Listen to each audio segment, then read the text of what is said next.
ନନ୍ଦନକାନନରେ ଠେକୁଆ ଓ କଇଁଚ ମଧ୍ୟରେ ବହୁତ ନିବିଡ଼ ବନ୍ଧୁତା ଥିଲା। ଦୁହେଁ ପରସ୍ପରକୁ ଗୋଟେ ମୋମେଣ୍ଟ ନ ଦେଖିଲେ ରହିପାରନ୍ତିନି। ଆଉ ପୁରା ଜଙ୍ଗଲରେ ଏମାନଙ୍କର ବନ୍ଧୁତାକୁ ନେଇ ବହୁତ ଚର୍ଚ୍ଚା ହୁଏ।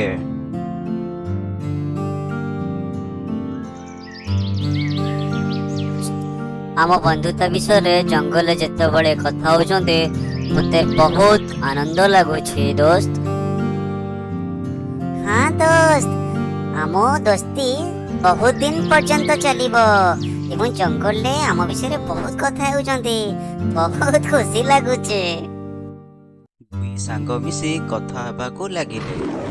ଦିନେ ମହାରାଜ ସିଂହ ଭାବିଲେ, ଚାଲ ଜଙ୍ଗଲରେ କ'ଣ ଚାଲିଛି ଥରେ ବୁଲିକି ଦେଖି ଆସିବା।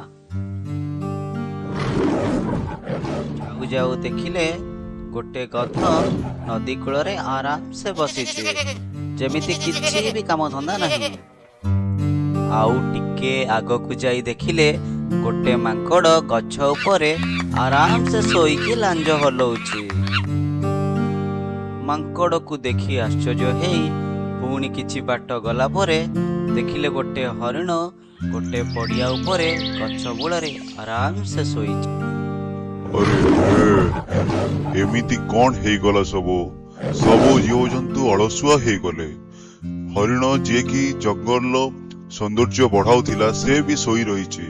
एमिति जदि समस्ते सोई रहिबे अलसुआ हेजिबे ताहले निजको शत्रु आक्रमणरू बंचई परिबेनी, जंगलटा नष्ट हेजिबो। ସବୁ ଦେଖିଲା ପରେ ସିଂହ ରାଜା ଗୁମ୍ଫାକୁ ଫେରିଲେ ଏବଂ ଗୁମ୍ଫାରେ ରାତି ସାରା ଭାବିବାକୁ ଲାଗିଲେ ଯେ ଏସବୁ ମୁଁ କେମିତି ପରିବର୍ତ୍ତନ କରିପାରିବି।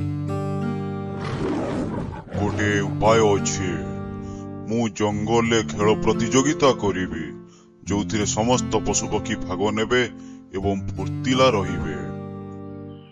ତା ପରଦିନ ସିଂହ ରାଜା ଜଙ୍ଗଲରେ ଗୋଟେ ମିଟିଂ ଡାକିଲେ ଏବଂ ସମସ୍ତ ପଶୁପକ୍ଷୀ ମାନଙ୍କୁ ସମ୍ବୋଧନ କରିକି କହିଲେ ଯେ सुनो संग माने, जंगल माने होउची चंचलता, किंतु किछि दिन हबो मते चंचलता देखा जाऊ नहीं, तेणु आमको किछि गोटे करिबाकू हबो। ସିଂହ ରାଜାର ଏମିତି କଥା ଶୁଣି ପରସ୍ପରକୁ ସମସ୍ତ ପଶୁପକ୍ଷୀ ଅନାଅନି ହେଲେ। सुनो समस्ते, जदि जंगल रे एमिति चलिबो ताहाले किछि दिन भितरे जंगल नष्ट होई जिवो। सेथि पई मु निष्पत्ति नेइछि जंगल रे खेल प्रतियोगिता हबो। ସିଂହ ରାଜାର କଥା ତ କାହାକୁ ଠିକ ସେ ବୁଝା ପଡୁନଥାଏ, ହେଲେ କାହାର ବି ହିମ୍ମତ ନଥିଲା ଯେ ସିଂହ ରାଜା ଆଗରେ କିଛି ବି କହିବାକୁ। ଏବଂ ତା ପରଦିନ ଜଙ୍ଗଲରେ ଖେଳ ପ୍ରତିଯୋଗିତା ଷ୍ଟାର୍ଟ ହେଇଗଲା। ପାଣିରେ ରହୁଥିବା ଜୀବମାନଙ୍କ ମଧ୍ୟରେ ପ୍ରତିଯୋଗିତା ହେଲା, କୁମ୍ଭୀର ସହିତ ମାଛମାନଙ୍କର ପ୍ରତିଯୋଗିତା ହେଲା ଏବଂ ଏ ଗଛରୁ ସେ ଗଛକୁ ମାଙ୍କଡ଼ମାନଙ୍କର ଡେଇଁବା ପ୍ରତିଯୋଗିତା ହେଲା। ଠିକ ସେମିତି କଇଁଚ ଏବଂ ଠେକୁଆ ମଧ୍ୟରେ ଦୌଡ଼ା ପ୍ରତିଯୋଗିତା ରଖାଗଲା। ଯେତେବେଳେ ଏମାନଙ୍କ ବିଷୟରେ ସମସ୍ତ ପଶୁପକ୍ଷୀମାନଙ୍କୁ ଜଣାଗଲା, ସମସ୍ତେ ଆନନ୍ଦର ସହିତ ଏମାନଙ୍କ ଦୌଡ଼ା ପ୍ରତିଯୋଗିତା ଦେଖିବାକୁ ଆସିଲେ। ଯେତେବେଳେ କଇଁଚଟି ଧୀରେ ଧୀରେ ଯାଉଥିଲା, ଠେକୁଆଟି ଡୁଗୁଡୁଗୁ ହେଇ ଜଲ୍ଦି ଜଲ୍ଦି ଯାଇ ଆଗ ଜିତିଗଲା ଏବଂ ସମସ୍ତ ଜଙ୍ଗଲର ପଶୁପକ୍ଷୀ ଠେକୁଆକୁ ସ୍ୱାଗତ ଜଣାଇଲେ। କଇଁଚ ବି ଏ କଥାରେ ବହୁତ ଖୁସି ହେଲା, କାରଣ ତା ସାଙ୍ଗ ଠେକୁଆ ପ୍ରତିଯୋଗିତା ଜିତିଗଲା। ଦୌଡ଼ା ପ୍ରତିଯୋଗିତାରେ ମୋ ସାଙ୍ଗ ଠେକୁଆକୁ କେହି ହରାଇ ପାରିବେ ନାହିଁ। ନିଜ ସାଙ୍ଗ ଜିତିଗଲା ବୋଲି କଇଁଚ ମନେ ମନେ ବହୁତ ଖୁସି ହେଉଥିଲା। ପୁଣି କିଛି ଦିନ ପରେ ପୁଣି ଦୁହିଁଙ୍କ ମଧ୍ୟରେ ପୁଣି ପ୍ରତିଯୋଗିତା ହେଲା ଏବଂ ପୂର୍ବ ପରି ପୁଣି ଠେକୁଆ ଜିତିଗଲା। କଇଁଚକୁ ପଛରେ ରହିଯିବା ଦେଖି ସିଂହ ରାଜା ତା ପାଖକୁ ଯାଇ ପଚାରିଲେ, କ'ଣ ହାରିଯିବାରୁ ଦୁଃଖ ଲାଗୁଛି? ନା, ଦୁଃଖ କାହିଁ ଲାଗିବ? ଏମିତିରେ ମୋ ସାଙ୍ଗ ହିଁ ଜିତିଛି। ଏମିତିରେ ଦୌଡ଼ା ପ୍ରତିଯୋଗିତାରେ ମୋ ସାଙ୍ଗକୁ ଏ ଜଙ୍ଗଲରେ କେହି ବି ହରାଇ ପାରିବେନି। ମୁଁ ଏ ଜଙ୍ଗଲରେ ସମସ୍ତଙ୍କ ମଧ୍ୟରେ ଚଞ୍ଚଳତା ଆଣିବା ପାଇଁ ପ୍ରତିଯୋଗିତା କରିଥିଲି। ତ ତମମାନଙ୍କର କମି ଖୋଜିବା ପାଇଁ ନୁହଁ। ଏବେ ତୁମେ ଠିକ ସେ ବୁଝିପାରୁଥିବ। କଇଁଚକୁ ବୁଝେଇ ସିଂହ ରାଜା ଜଙ୍ଗଲକୁ ଚାଲିଗଲେ। କିନ୍ତୁ ସବୁଦିନ ଭଳି କଇଁଚ ଓ ଠେକୁଆ ମଧ୍ୟରେ ଏମିତି ଦୌଡ଼ା ପ୍ରତିଯୋଗିତା ଚାଲୁଥିଲା। ସବୁଦିନ ଜିତି ଯାଉଥିବାରୁ ଠେକୁଆ ମନରେ ବହୁତ ବଡ଼ ଗର୍ବ ଆସିଯାଇଥିଲା। ସେବେଠୁ ଠେକୁଆ କଇଁଚ ସାଙ୍ଗରେ ନ ମିଶି ମାଙ୍କଡ଼ ଏବଂ ହରିଣମାନଙ୍କ ସାଙ୍ଗରେ ବୁଲିବାକୁ ଲାଗିଲା। ସାଙ୍ଗ, ତମ ଭଳିଆ ଏ ଜଙ୍ଗଲରେ କେହି ବି ଦୌଡ଼ି ପାରିବେନି। ବାଃ ବଢିଆ ଦୌଡୁଛ, ସବୁଠୁ ଫାଷ୍ଟ। ସମସ୍ତଙ୍କଠୁ ଏମିତି ପ୍ରଶଂସା ଶୁଣି ଠେକୁଆ ନିଜକୁ ବହୁତ ଗର୍ବ ଅନୁଭବ କରୁଥିଲା। ଆଉ ଏସବୁକୁ କଇଁଚ ଅତି ନିକଟରୁ ଦେଖିପାରୁଥିଲା। ଦିନେ ଠେକୁଆ ଗାଜର ଖାଉଥିଲା ଏବଂ ତାକୁ ଦେଖି କଇଁଚ ତା ପାଖକୁ ଗଲା ଆଉ କହିଲା, ସାଙ୍ଗ, କଣ ହେଇଛି ଦୋସ୍ତ? ତମେ ମୋ ସାଙ୍ଗରେ ଆଗ ଭଳିଆ ଆଉ ମିଶୁନ? ଆରେ ନା ନା ନା, ସେମିତି କିଛି ନାହିଁ ମ। କୁହନ ସାଙ୍ଗ, କୁହନ, ମୋ ଦ୍ୱାରା କିଛି ଭୁଲ ହେଇଯାଇଛି କି? ଯଦି ମୋ ଦ୍ୱାରା କିଛି ଭୁଲ ହେଇଯାଇଛି ତାହେଲେ ମତେ କ୍ଷମା କରିଦିଅ। ମୋ ସାଙ୍ଗରେ ଆଗ ଭଳିଆ ଆଉ କଥା ହଉନ କି ମିଶୁନ? ଦେଖ, ମୁଁ ଏବେ ଏକୁଟିଆ ରହିବାକୁ ଚାହୁଁଛି। କାହିଁକି ସାଙ୍ଗ? ମାଙ୍କଡ ସାଙ୍ଗରେ ସାଙ୍ଗ ହୋଇଛି କାରଣ ସେମାନେ ବହୁତ ଜୋରରେ ଦୌଡୁଛନ୍ତି ଆଉ ମୁଁ ବି ସେମିତି ଜୋରରେ ଦୌଡୁଛି। ହେଲେ ତମେ ସାଙ୍ଗ, ଆମେ ହେଲୁ ଜୋର ଦୌଡ଼ିବା ଜନ୍ତୁ।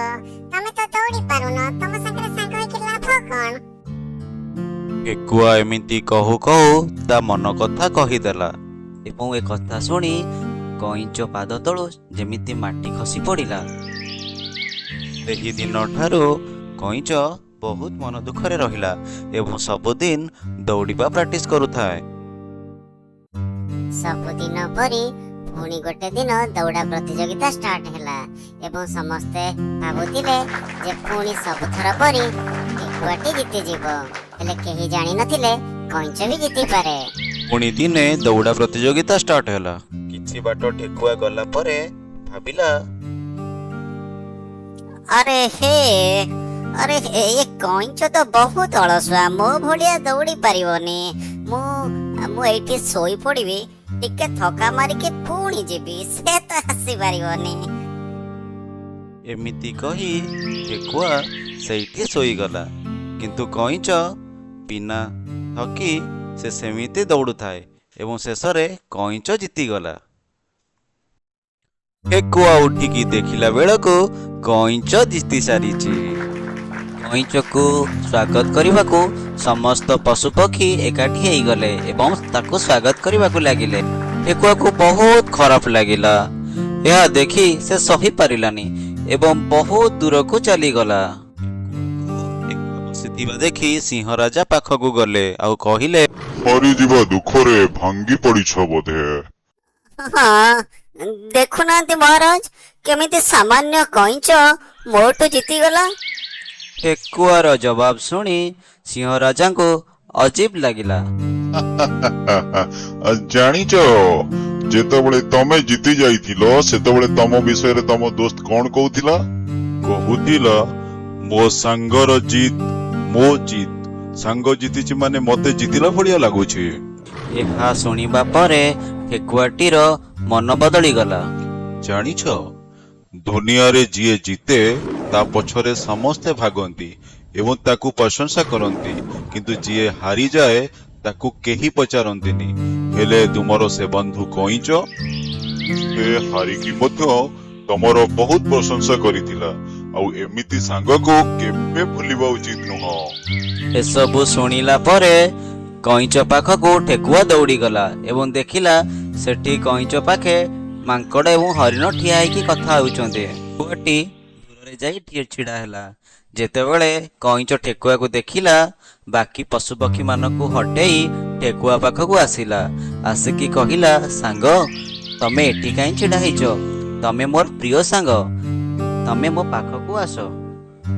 ସିଂହ ରାଜା ଏସବୁ ଦେଖୁଥିଲେ। ଜଙ୍ଗଲରେ ସବୁଦିନ ପ୍ରତିଯୋଗିତା ତ ଚାଲିଲା, ହେଲେ ଠେକୁଆ ଆଉ କଇଁଚର ବନ୍ଧୁତା ସବୁଦିନ ପାଇଁ ରହିଗଲା।